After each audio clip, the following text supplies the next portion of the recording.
मोगरा फुलला मोगरा फुलला या शीर्षकावरून आपल्याला साधारण मी काय आज बोलणार आहे याचा अंदाज आला असेल. आज कोणतंही निरूपण मला करायचं नाहीये. आज कोणत्याही अभंगावरती बोलायचं नाहीये. कोणत्याही ओवीवरती बोलायचं नाहीये. मी आज जे काही बोलणार आहे, जे काही मांडणार आहे, ते सगळं माझ्या मनातलं आहे. मोगरा फुलला फुले वेचिता बहरू कळी यासी आला. काय सुंदर लिहिलं नाही. मोगरा असा छान फुललाय की एकेका फुलांना मोगऱ्यातून वेचावं, मोगऱ्याच्या वेलीवरून वेचावं आणि पुन्हा कळ्यांचा बहर यावा. अहो हे असंच तर घडलंय ना. माऊलींनी जे काही लिहिलंय ना ते असंच आहे. माऊली एक एक एक एक देणं या जगाला देतात आणि पुन्हा पुन्हा नवा बहर येतो. एवढंच काय हो, त्याच फुलातून पुन्हा पुन्हा नवा प्रत्यय येऊ लागतो, नवनवा विषय समजू लागतो. खरं तर माऊलींच्या काळातलं ज्ञान हे संस्कृत मधलं, त्या ज्ञानाला लोकांनी मर्यादित करून टाकलं होतं आणि संस्कृत कळत नाही म्हणून लोकही त्यापासून अलिप्त झाले होते. पण या सगळ्या ज्ञानाला माऊलींनी आपल्या मराठी भाषेत आणलं. स्वच्छ सुंदर निखळ मराठी भाषेत आणलं आणि इतक्या सुंदर पद्धतीनं, इतक्या हळूवार पद्धतीनं ते मांडलं की लोकांना ते रुचायला लागलं, पटायला लागलं. म्हणूनच माऊली भागवत धर्माचे संस्थापक झाले. ज्ञानदेवे रचिला पाया तुका झालासे कळस, उगाच नाही म्हणत. माऊलीनीच कर्मकांडातून लोकांना बाहेर आणलं. खरं तर या सगळ्या कर्मकांडाच्या पलीकडे ईश्वर भक्ती करता येत असते. या सोवळ्या ओवळ्याच्या पलीकडची ईश्वर भक्ती असते, हे माऊलींनी सांगितलं. माऊली लोकांना निसर्गाच्या जवळ घेऊन गेले. माऊली लोकांना ईश्वराच्या जवळ घेऊन गेले, पांडुरंगाच्या जवळ घेऊन गेले. व्रतवैकल्य, जपजाप या सगळ्या गोष्टीपासून दूर घेऊन गेले आणि नामस्मरणाची भक्ती माऊलींनी सांगितली.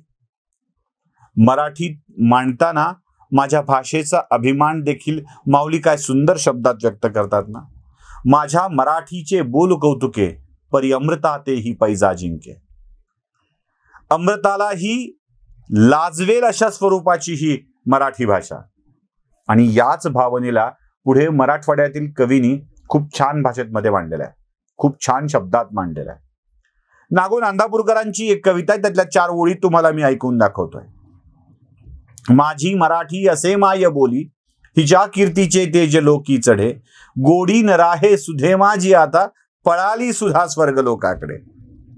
स्वर्गात अमृत का गेलंय? कशासाठी गेलंय?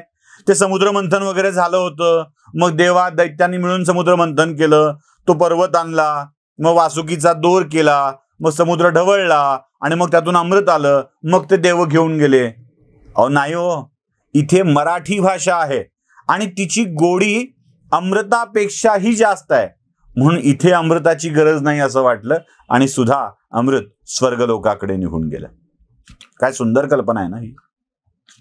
माऊलींनी आपलं सगळंच ज्ञान स्वच्छ सुंदर मराठी भाषेत मांडलं, इतके सुंदर दृष्टांत दिले आणि माऊलींनी भगवद्गीतेमधलं ज्ञान भावार्थ दीपिकेच्या रूपाने आणलं. अहो बघा हो, किती सुंदर कल्पना आहे ही. लोक म्हणतात की माऊलींनी चमत्कार घडवला. नेवाशाला ज्ञानेश्वरीच्या म्हणजे भावार्थ दीपिकेच्या लेखनाला सुरुवात करण्याआधी माऊलींना एक कुणीतरी छान लेखक हवा होता. मग एक सच्चिदानंद नावाचा व्यक्ती मृतप्राय झालेला होता आणि माऊलींनी त्याच्या खांद्यावर, डोक्यावर हात ठेवून सांगितलं, सच्चिदानंदा उठ. तो उठला आणि मग तो माऊलींच्या सेवेत रुजू झाला. नेवाशाच्या मंदिरात ज्ञानेश्वरीची रचना झाली. खरं तर या सगळ्यामधून माऊलींनी एक खूप छान संदेश दिला होता. सत, चित आणि आनंद. सत्य, मन आणि आनंद. चित्त, मनपेक्षाही चित्त आणि आनंद कधीच मरत नसतो. तो सदा सर्व काळ जिवंत असतो, अमर आहे, चिरंजीव आहे.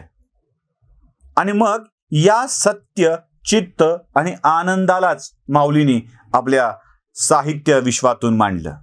माऊलींच्या रचनाच एवढ्या विलक्षण आहेत एवढ्या गोड आहेत की पुन्हा पुन्हा माणूस त्या वाचायला लागतो. अहो काय काय नाही घडलं, काय काय नाही लिहिलं. पसायदान तर त्यातलं सर्वोच्च आहे. म्हणजे जर माऊलींच्या जपाची माळ 108 मण्यांची असेल आणि त्यातला मेरुमणी काय असेल तर ते पसायदान आहे. आणि त्यातल्या आता या शब्दामध्ये हे सगळं सामावलेलं आहे. त्या विश्वात्मक परमेश्वराकडं विश्वाला कुटुंब मानून त्याच्या मंगलाची कामना करणारे माऊली, काय सुंदर कल्पना आहे नाही. म्हणून तर त्यांना माऊली म्हणतात. विठ्ठलाच्या नंतर माऊली हा शब्द कुणाला वापरला गेला असेल तर तो ज्ञानेश्वरांना वापरला गेला. अहो आजही शहरात नाही फारसं असं प्रचलित, पण आजही ग्रामीण भागामध्ये ज्याचं नाव ज्ञानेश्वर असतं त्याला ज्ञानोबा म्हटलं जातं आणि हळूहळू त्याचा उच्चार माऊली असाच होतो. म्हणजे गावात तुम्ही जर गेलात ना तर माऊली दिसले का, माऊली आहे का, माऊली गेला का असंच विचारलं जातं. त्या माऊलीचं माऊली नाव नसतं, त्याचं नाव ज्ञानेश्वर असतं, ज्ञानोबा असतं. आणि त्या ज्ञानोबा नावाला आपोआप माऊली हा शब्द चिटकतो. आपोआप लोक स्वतःहून माऊली म्हणू लागतात.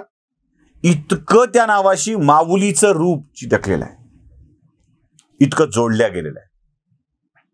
अगदी आईप्रमाणे सांभाळ करत, अगदी आपली आई समजून लोक माऊलींशी वागतात. आणि तसंच आहे ना, किती हळुवारपणे, किती लाडीकपणे सगळं माऊली समजावून सांगतात. या सगळ्या लोकांना समजावं यासाठीच तर माऊलींनी हे सगळं मांडलं. माऊलींच्यासाठी केलेली एक कविता या आजच्या भागात मी म्हणणार आहे आणि थांबणार आहे. कविता फार सुरेख आहे, तीच म्हणणार आहे, मी प्रयत्न करणार आहे. मला माफ करा नाही जमलं तर, पण मी आज ते धाडस करणार आहे.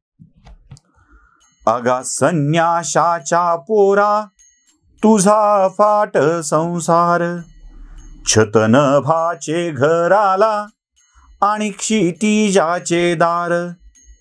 दारीवेल मोगऱ्याचा त्याला तारकांची फुले, पाना पानानी वेणूचा नाद नाहत झुले.